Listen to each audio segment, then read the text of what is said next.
Bonjour les amis, aujourd'hui regardez ce magnifique paysage, je suis comme un ouf d'être à la montagne, parce que je suis pas à la montagne en fait, je suis en Belgique, je suis à Arcimon en Belgique. Il s'est passé des trucs pendant le confinement, on a fait beaucoup de lives et pendant les lives on a rencontré des abonnés et on a rencontré un mec non seulement super sympa, qui en plus a des animaux assez incroyables et en plus des animaux que je rêverais d'avoir. Donc aujourd'hui on est venu ici en Belgique pour rencontrer Axel. Axel en fait il est étudiant mais à côté de ça il est fauconnier et ce qui est cool c'est qu'en Belgique quand tu es fauconnier tu peux avoir quelques espèces à la maison, donc c'est bien ça, on est venu faire le tour de ces oiseaux pour qu'il nous présente ces petites merveilles parce qu'il y a des dingueries chez Axel et derrière on va aller faire un petit tour avec ses potes et faire voler tous les oiseaux en groupe, ça risque d'être sacrément stylé. Comme d'hab, je parle beaucoup et je vous présente pas grand monde, donc on va commencer par vous présenter Axel, c'est parti. Eh bien Axel, merci beaucoup de nous accueillir chez toi aujourd'hui, merci déjà. Avec plaisir en tout cas. Franchement c'est trop cool, si tu veux te présenter, je te laisse te présenter. Moi c'est Axel, j'ai 20 ans, je suis fauconnier et je suis en Belgique. Par contre attends, j'ai 20 ans, je suis fauconnier, c'est ton métier? Non, c'est pas mon métier, Ok. J'ai fait ça sur le côté comme une passion. D'accord. Moi je suis encore aux études et je fais des études de vétérinaire. En Belgique ils ont de la chance, en tant que particulier tu peux avoir certaines espèces. Ouais, disons que c'est un peu plus facile entre guillemets à l'accès, Ok. mais on a quand même des lois pour les rapaces, donc c'est pas donné à tout le monde quoi. D'accord, bon c'est un peu comme chez nous, donc il y a des permis, nous on a des certificats de capacité, des choses comme ça. Là, après les rapaces en France c'est encore un peu différent, c'est assujetti au permis de chasse, donc c'est encore autre chose. Mais c'est vrai que bon, en Belgique, en tant que particulier, avec un petit peu de contraintes administratives, mais pas trop, Ouais. vous t'arrivez à avoir des bestioles. Bah présente-les-nous, parce que là c'est incroyable ce truc.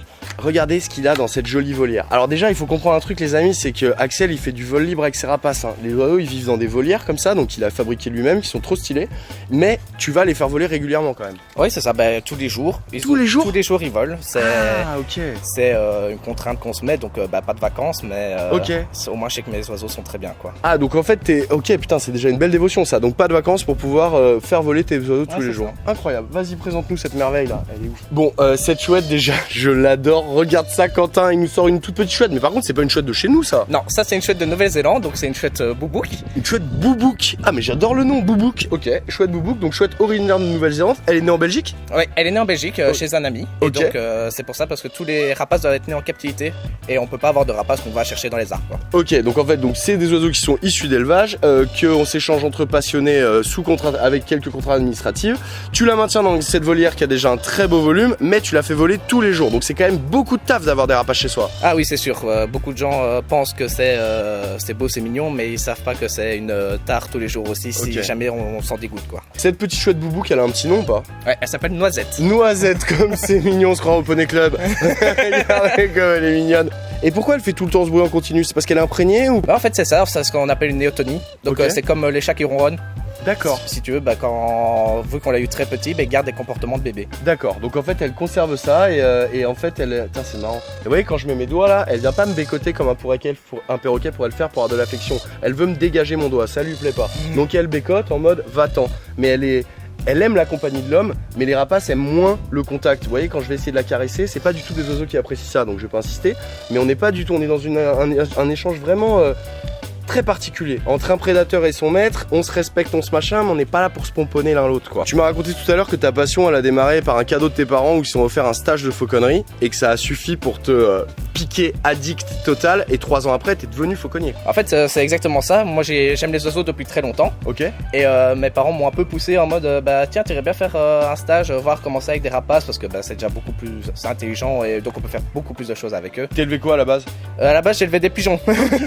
Ah ouais, donc rien à voir. Ah non, rien à voir du tout.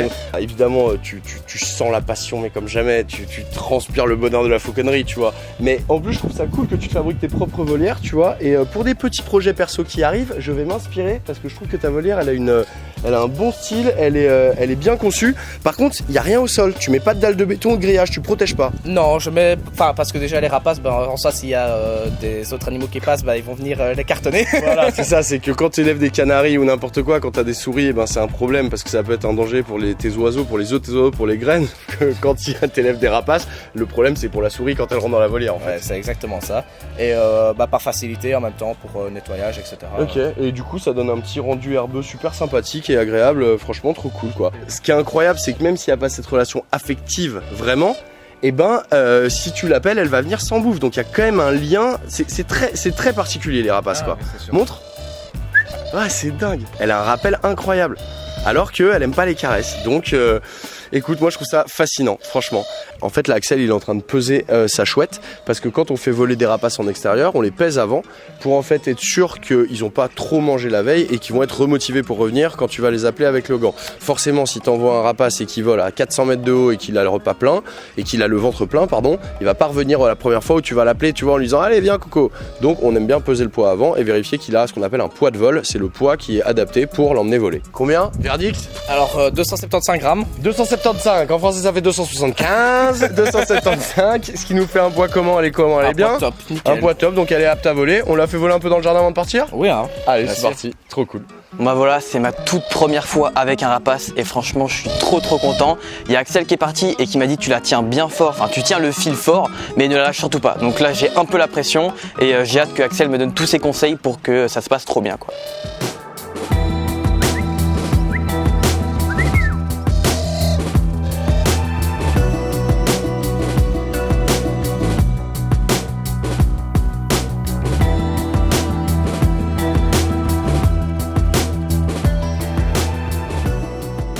Bon alors là tu m'as sorti le raptor là, hein. Qu'est-ce que c'est que cet oiseau? Alors ça c'est une buse de Harris. Ça c'est une buse de Harris, c'est un peu le rapace pour débutants, pour le mec qui veut se mettre dans la fauconnerie, non? En fait, ce qui est bien avec eux, c'est qu'ils sont genre très sympas. Ils admettent beaucoup que tu fasses des erreurs, mais par D'accord. contre c'est des animaux qui peuvent quand même pousser très loin. D'accord. C'est un peu à double tranchant quoi. Ok. Les rapaces, il y a énormément d'espèces de rapaces qui colonisent à peu près toute la planète, on est d'accord? Ouais, bah on en a sur tous les continents quoi, à part en Antarctique, mais ça. Voilà, il y en a des nocturnes, des diurnes, des qui chassent en forêt, dans les plaines, qui chassent en l'air, qui chassent au sol. On a vraiment un type de prédation qui est très large. Et ce qui est dingue chez les buses de Harris, et il y en a pas beaucoup des espèces de rapaces comme ça, c'est qu'elles chassent en groupe. C'est ça. Donc un peu comme des loups, elles chassent en meute. Donc elles s'organisent? Ouais, elles s'organisent. C'est les mâles qui vont aller taper sur les buissons. Ok. Et pour faire sortir les lapins, enfin c'est des lapins au Mexique quoi. Et c'est les femelles qui elles sont beaucoup plus grosses. Lapins mexicains avec des petits chapeaux, tu vois. C'est les lapins du Mexique. Je suis sûr que là il y a plein d'abonnés qui se demandent pourquoi tes rapaces, Axel, ils ont des attaches, des jets, on appelle ça des jets en fauconnerie au niveau des pattes. Explique-nous à quoi ça sert. Bah en fait ça c'est un peu équivalent au collier et la laisse. Ça leur fait absolument pas mal, c'est juste pour avoir une sécurité parce que si jamais il y a quelque chose qui leur fait peur, bah au moins on n'a pas un oiseau qui est apeuré dans un arbre et qu'on n'a plus de lien avec quoi. Exactement. Ce qu'il faut que vous compreniez, c'est que les rapaces, c'est un mode de vie assez spécifique. C'est un oiseau qui va être très statique, qui va se mettre à voler pour chasser et qui après peut aller se reposer pendant des heures. Donc en fait, quand Axel il maintient ses buses dans des grosses volières comme ça et qui va les faire voler, finalement en fait ce sont des oiseaux qui sont très bien dans leur tête, très épanouis, tout ce que vous voulez. Mais de temps en temps, il peut toujours y avoir le petit truc qu'on n'a pas prévu, genre le truc qui va faire flipper l'oiseau alors qu'on l'a sur le point, le truc qui fait que l'oiseau va d'un coup s'envoler alors qu'il a eu une frayeur. Ça, c'est une sécurité. C'est exactement comme quand t'es dans la rue et qu'une voiture arrive et que si t'as la laisse, c'est ton chien. Bah voilà. Mais en fait, ça n'empêche pas de pouvoir la lâcher et de la faire voler. Donc c'est ça qu'on va aller voir parce que là, tu vas nous emmener voir tes potes. Et entre potes fauconniers, forcément, bah, vous vous réunissez avec vos oiseaux. Ouais. Et je pense qu'on va passer un bon moment. Ouais, je pense qu'on va passer vraiment un bon moment. Et ben c'est trop cool. Et ben je suis hyper content déjà d'avoir rencontré tes oiseaux et j'ai trop hâte d'aller les voir voler maintenant dans le ciel parce que ça va être dingue. On y va? On y va. Allez go.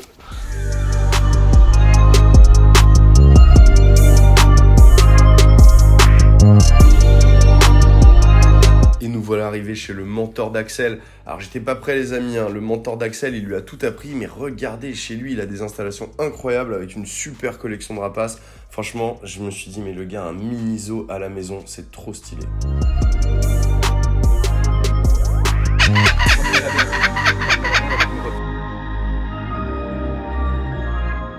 Bon les amis, là ça rigole plus du tout. Axel il nous a présenté Loïc, son mentor. Salut Loïc. Bonjour. Donc les oiseaux qui sont là, il y a l'oiseau, il y a la buse d'Axel qu'on a vu tout à l'heure, mais il y a aussi donc des buses de Loïc parce que toi t'es un grand passionné, t'as beaucoup d'oiseaux chez toi. On est passé de chercher chez toi, il y a quand même pas mal de monde, hein. Oui, bon, on a une bonne quinzaine d'oiseaux à la maison, ouais. T'as des super belles installations, franchement c'était hyper agréable de visiter ça. Donc c'est toi qui as tout appris à Axel en fait. C'est ça, oui. Oui, il a fait un stage il y a 3 ans d'ici.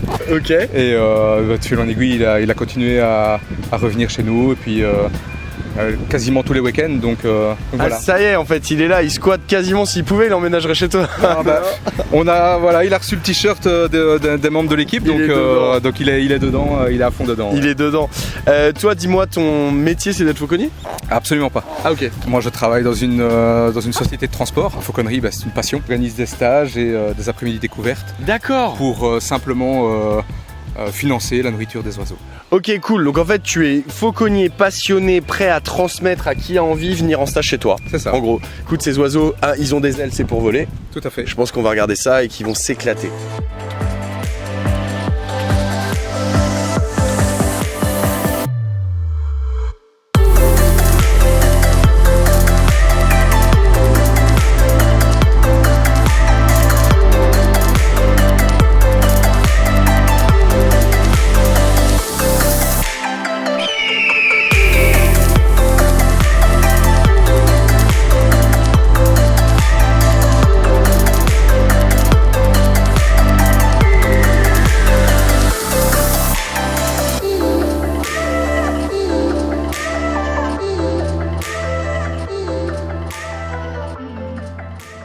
Bon Axel, j'ai passé une journée de dingue. C'était la première fois qu'on venait rencontrer les animaux de nos abonnés. Et en vrai, franchement, évidemment que je suis pas déçu, je te remercie énormément. Franchement, merci pour la transmission de ta passion, ce que tu nous as fait découvrir, pour cet amour que tu as pour les oiseaux, parce que tu es clairement amoureux des oiseaux, c'est un truc de fou quoi.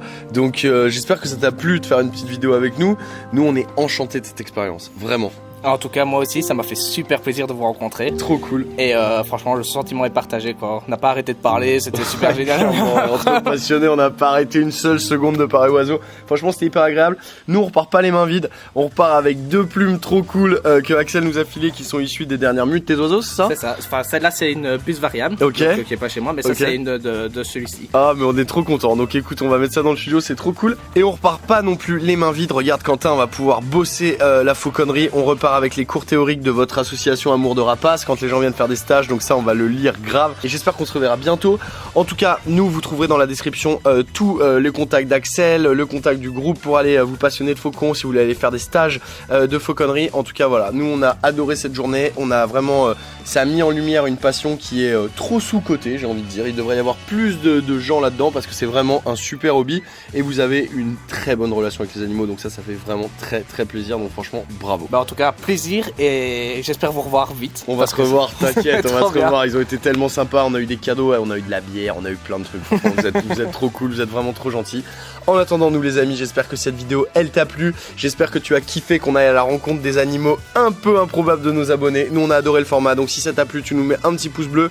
Et écoutez, on vous en refera bientôt d'aller voir les animaux de nos abos parce que franchement, quand on bouge, qu'on rencontre des gens si sympas avec des bestioles si incroyables, franchement, on peut rien demander de mieux. On se retrouve dès dimanche prochain les amis. Ciao.